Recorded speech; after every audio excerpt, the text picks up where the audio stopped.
Currently, Mill River Park is covered in mounds of snow, but as soon as next week, work will begin in the park.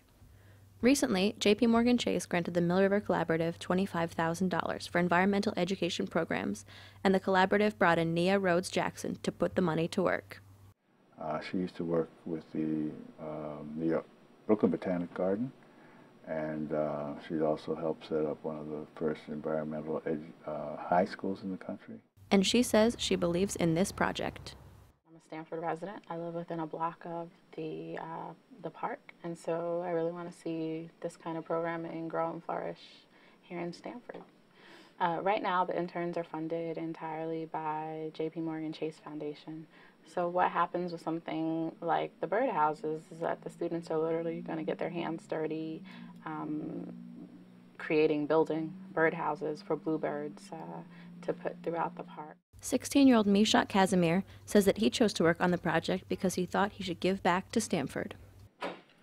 Basically I joined because I'm actually interested in stuff like the environment, and like in Stanford there really wasn't anything going on, so like once I saw this it was a way for me to give in to Stanford and give back to Stanford. So basically I'm helping out with the Mill River. And I worked over the Mill River in the summertime, and I didn't know they were redoing it, so redoing it would be pretty cool since seeing it from now and then seeing it develop. So that'd be pretty cool.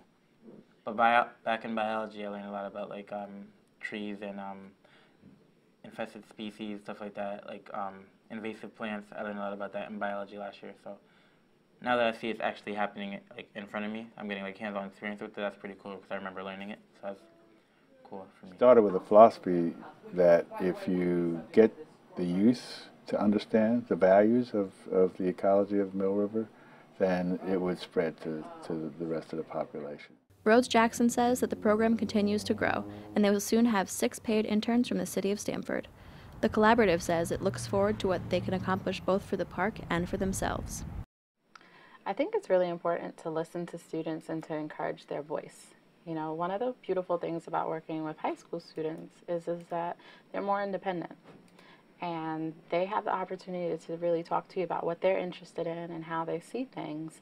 And you have an opportunity to say to them, well, how should we go about doing this? So for example, it's been a process for the students to learn more about the park, what it's going to mean for the city, how big it's going to be, and for them to turn around and say to you, well, I know my parent didn't necessarily know that, or my friends don't know that. Basically, we've been working on what people want to know more about the park and getting knowledge and information about the park. That's what we've been really working on.